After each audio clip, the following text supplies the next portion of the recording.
two, so we won't get too into complex questions. I did want to ask, first and foremost, for the start of this, I really loved the tracking shots. I don't think they had any tripod use. Maybe there was that one when she's walking away. Yeah. There are a couple, and then when it's locked on, the main actress's face. Lenny Sherburne, she wanted to be here. She's an amazing actress, so hi, Lenny.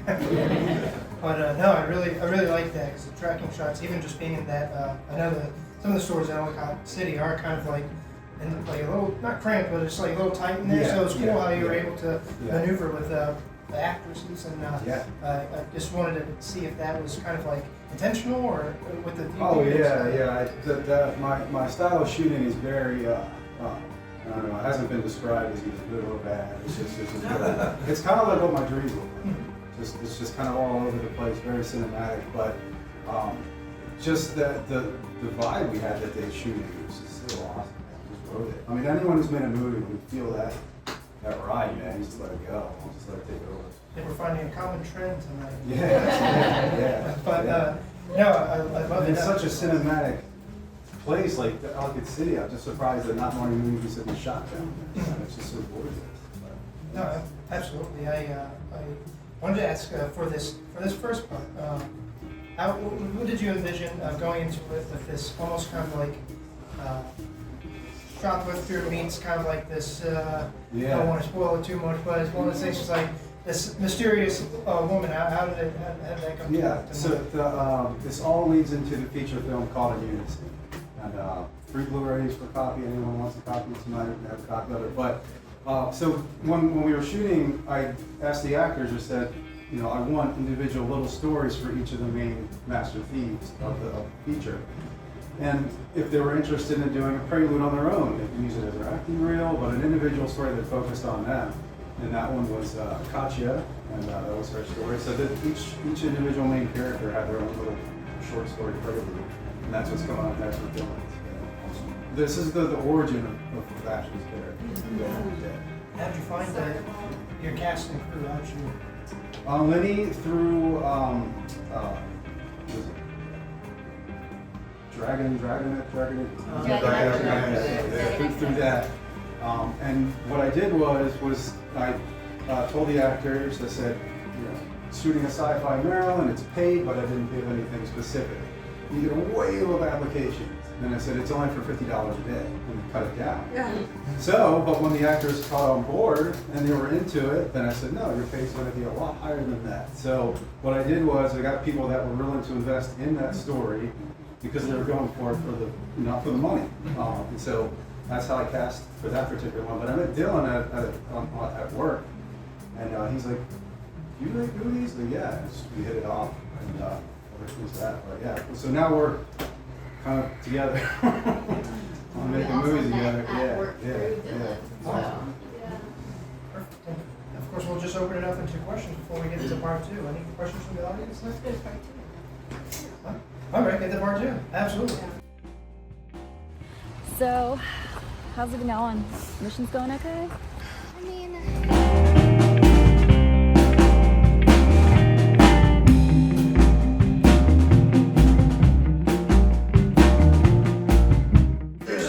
Dylan and Hills.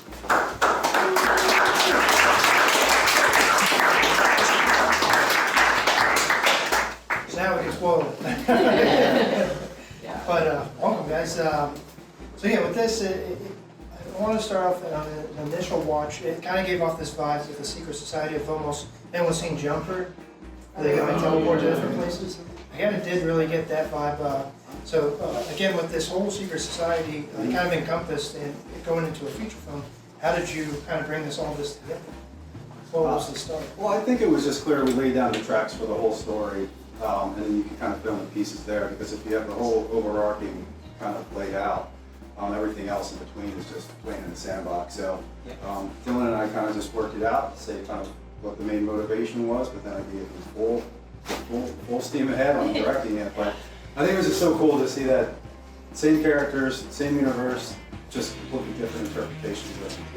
No, absolutely. Yeah, I just thought it was cool. But yeah, just having a solid framework for the overarching story was amazing.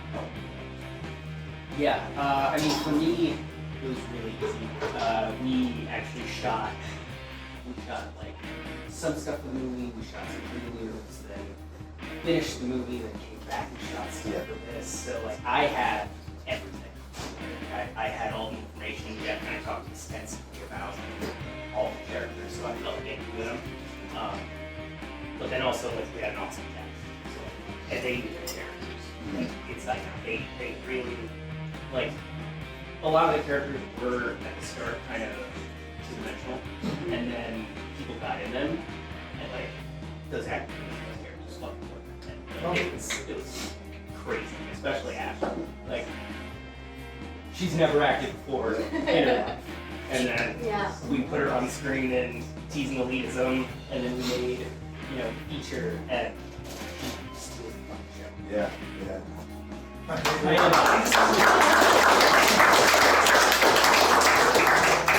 have never acted before. I've always been interested in it, but I never I was homeschooled, so I never was put into any of those like theater or anything like that. So I kind of just learned by watching movies and kind of putting myself into those movies and how I would be as a character.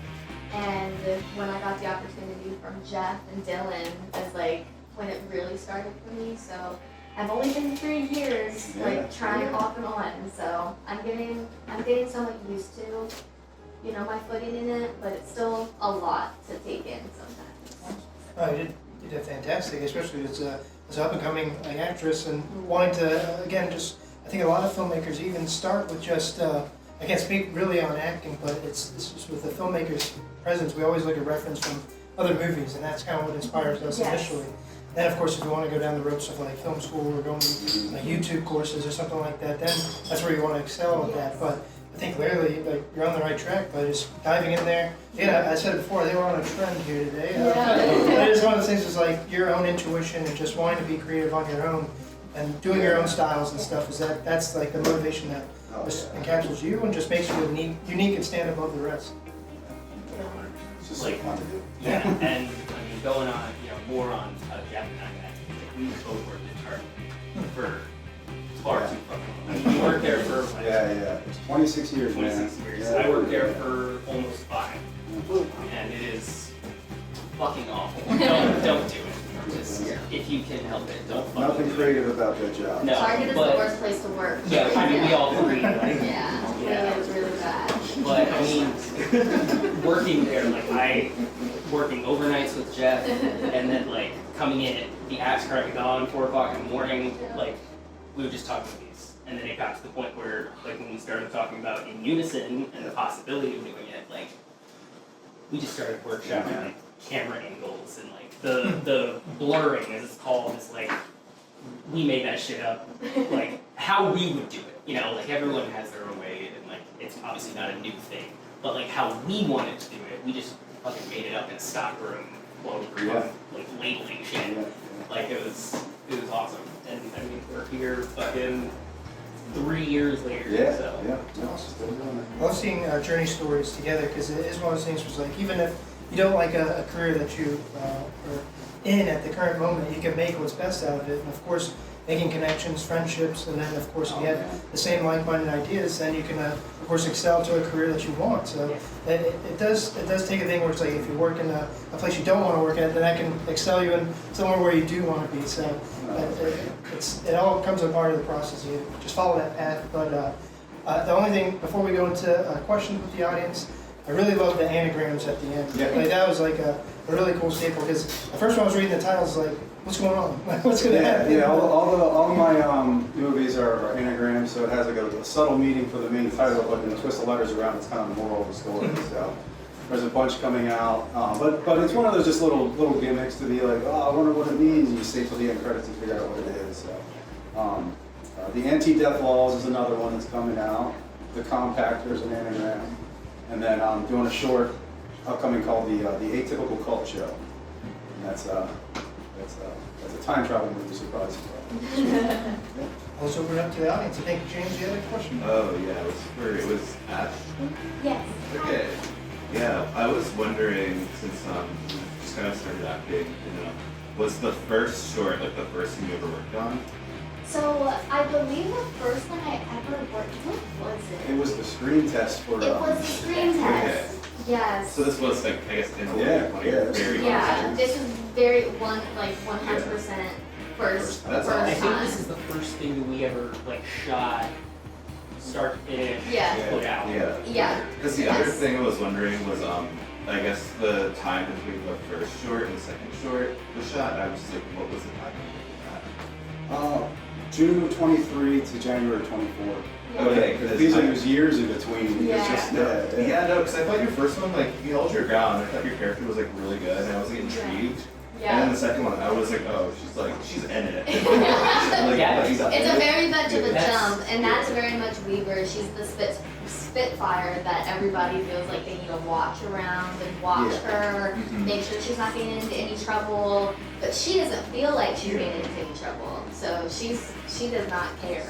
Yeah, no, I just think it's great to think, like, just kind of really living his character. That was very, like, noticeable. Thank you. I put a lot of myself in there that I feel like, you know, one way of how I've kind of, since it's been a very short time with my acting, I kind of try to put how I would want to kind of react in certain situations.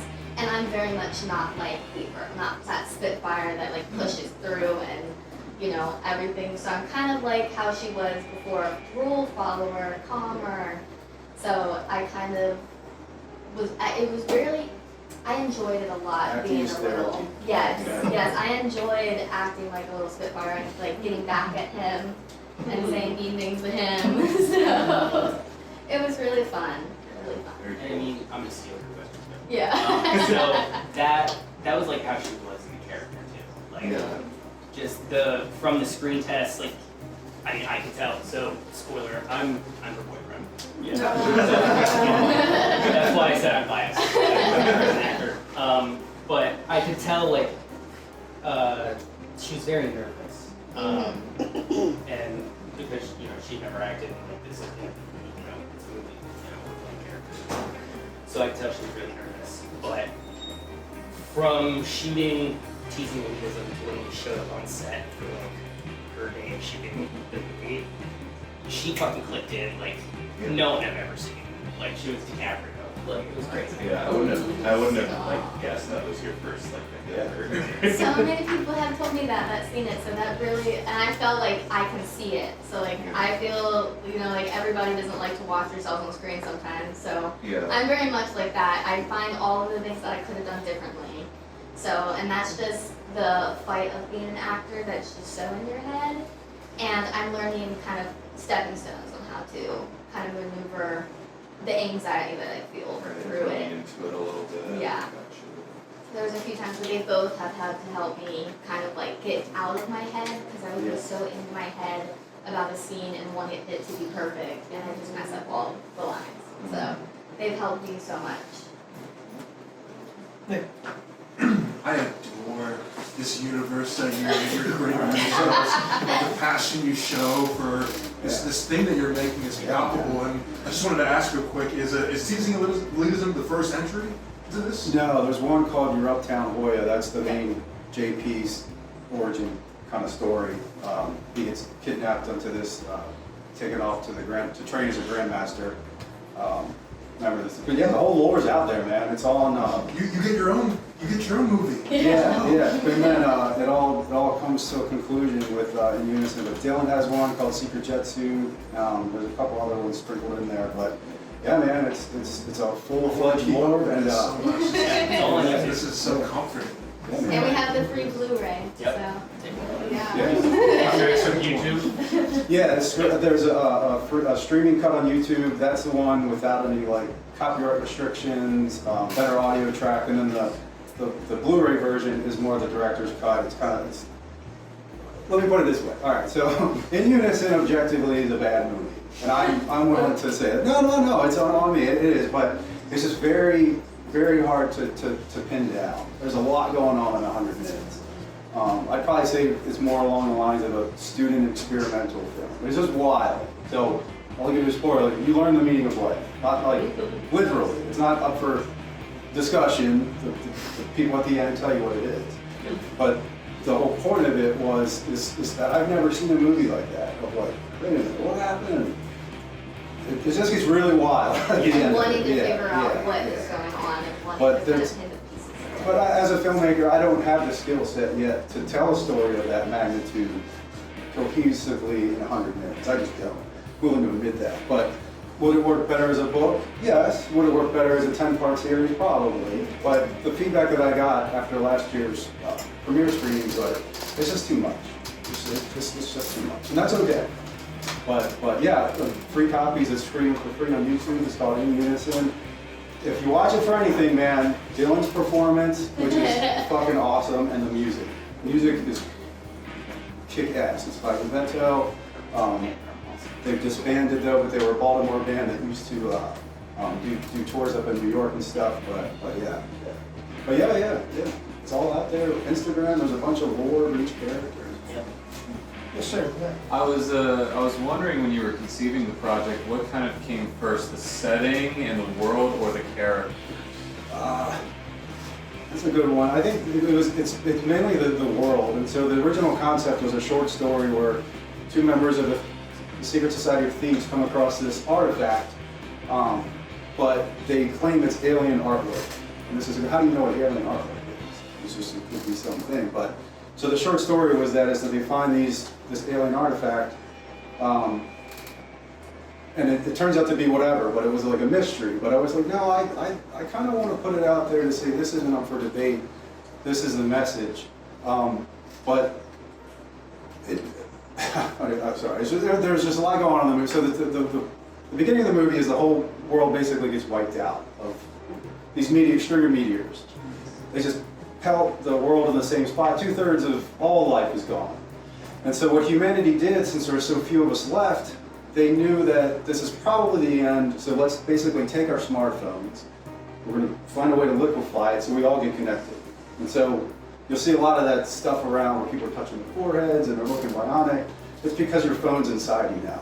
So what that means is that we now have the ability to basically harness anyone on Earth to warn them of future inbound things, or there's so few of us. But that also means we can all get the message at the exact same time, like an alert. And so that's what happens. The movie is that, oh shit, the thieves find out why the meteors are falling, and then every person on Earth gets a message at the exact same time. And so that's what the message is.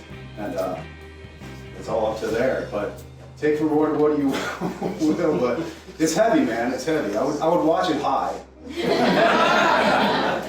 You just be like staring at it. What? Tell you from experience. Yeah. Like, what is happening? But the version on YouTube is short, where they meet the creatures, the aliens, or whatever. But we shot every question. So you give me any what question, like a big deep question? Is there a God? Is there life after death? Meaning of life? All that gets answered. All of it gets answered. So it's just an interpretation of it, and then when you get whisked away back to reality, you have the option of if you wanted to remember that or not. But in the movie, all those questions get answered. It's intense. Yeah. I just wanted to say that for a newish actor, that was pretty good. It felt very natural. Thank you so much. That means so much. That means so much to me. Ashlyn's character originally was this kill-off character, but then her acting started to get so damn good that I was like, we need to rewrite your character. It was supposed to be a valley girl that was very ditzy. So. Yeah. Yes, acting's a lot of fun. Keep doing it. Oh, thank you. I would love to. Love to. This is going to sound like a joke, but will we be able to see the movie where you guys are working at Target? Well, no, we don't. I don't think we actually took anything together. I mean, Yeah. so he mentioned a movie called The Compactor. That is Oh, yeah. probably going to be the closest to our banter. Oh, you guys want to do this? I swear it'll be fast. But so Yeah. the Compactor It's is incredible. a boy meets girl story, classic high school sweethearts. We're gonna get married together, whatever. Boy goes off to college, gets a big job. He's going to be running a store. Psycho girlfriend's still in love with him. So she follows him into the store one night, dumps him into the store's trash compactor, teases him, like, I'm going to kill you. So remember, this is a movie. So the poster already sells itself. The Compactor, hand sticking up. You never forget your first crush. If you saw that, you would go see it. Okay, that worked. Right? Yeah. Any questions with these three? Good job. All right.